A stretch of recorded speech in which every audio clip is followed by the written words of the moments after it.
Hi, welcome to 7 Fact. Here you'll get to learn some interesting facts about every single country on this planet. We are still covering the British territories, so keep in mind that there's an entire playlist dedicated to this subject, so go check it out. In today's video we'll talk about South Georgia and the South Sandwich Islands, another British overseas territory. Before we get into it, I'd like to ask you to subscribe to my channel. In return, you'll get to explore the hundreds of videos that are already up, plus 2 brand new videos every Wednesday and Saturday. South Georgia and the South Sandwich Islands is a British overseas territory located in the South Atlantic Ocean. It is a remote and inhospitable collection of islands, consisting of South Georgia and a chain of smaller islands known as the South Sandwich Islands.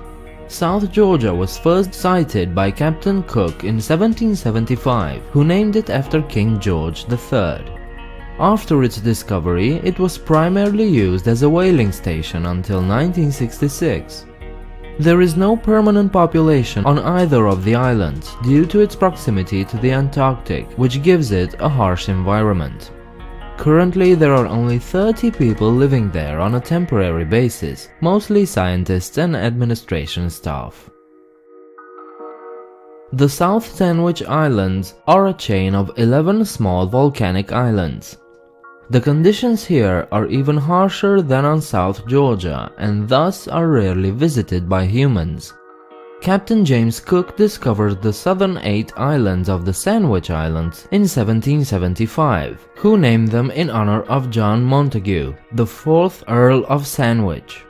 And yes, that's the guy who claimed to have invented sandwiches and after whom sandwiches were named.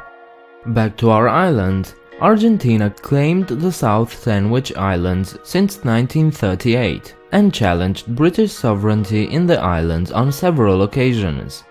They even maintained 2 Argentine bases on the islands that were removed by force after the Falkland War between the United Kingdom and Argentina. Although there isn't a permanent population, the territory does have a capital, sort of. King Edward Point is a research station and the administrative center of the island, with 9 to 18 people residing there. The chief activities of the station are applied fisheries research on behalf of the government of South Georgia and South Sandwich Islands to assist its policies for sustainable management of the commercial fishery. The continued occupation of the station serves a political purpose as well. It helps to maintain British sovereignty against Argentina's claim for ownership of the territory. Not much else can be said about this place. It's certainly not the most touristy capital in the world. So as I said, along with the Falkland Islands, Argentina has claimed South Georgia since 1927 and the South Sandwich Islands since 1938. They call South Georgia San Pedro, and their primary claim is based on proximity to Argentina. They have never had any permanent outpost on the island and their claim is only recognized by a few neighboring countries in South America.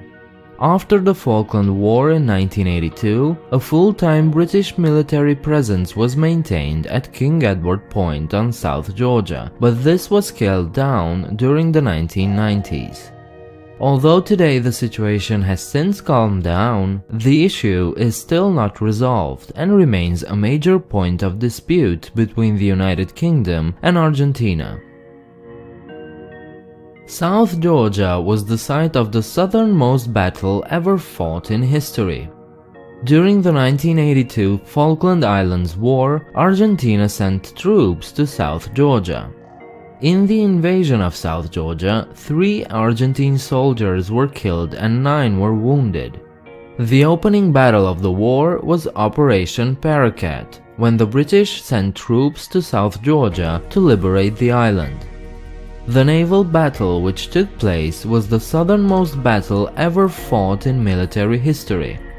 One Argentine sailor was killed in the operation and 2 British helicopters crashed. A major settlement, so to speak, is Grytviken. It may look like a tiny lived-in village, but it's essentially a series of abandoned whaling factory buildings, active from 1904 to 1964. The site is quite sheltered, provides a substantial area of flat land suitable for building, and has a good supply of fresh water, so there are 20 or so people working there. Grytviken is a popular stop for cruise ships visiting Antarctica, and tourists usually land to visit Shackleton's grave. The South Georgia Museum is housed in the manager's house of the former whaling station and is open during the summer tourist season. The station's church is the only building which retains its original purpose and is still used occasionally for services. Ernest Shackleton's grave is in Grytviken. He was a famous polar explorer who led 3 British expeditions to the Antarctic and one of the principal figures of the period known as the heroic age of Antarctic exploration. He returned to the island after it played an important role in the Imperial Transantarctic expedition between 1914 and 1917. This was the first attempt to cross the Antarctic, led by Shackleton. The group had to travel by lifeboat to Elephant Island when their ship hit ice. Shackleton and 5 others then traveled 1,253 kilometers to South Georgia. After crossing the island on foot, they were able to get help at the whaling station. Their journey has become emblematic of endurance and the human spirit. Shackleton headed back to South Georgia to embark on another expedition a few years later. However, he died of a heart attack at the age of 47 on January 5, 1922. So these were 7 facts about South Georgia and the South Sandwich Islands. I hope you enjoyed the video and will leave a like and subscribe.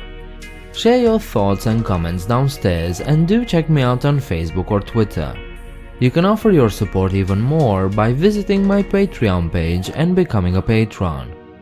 I hope to see you next time. Bye.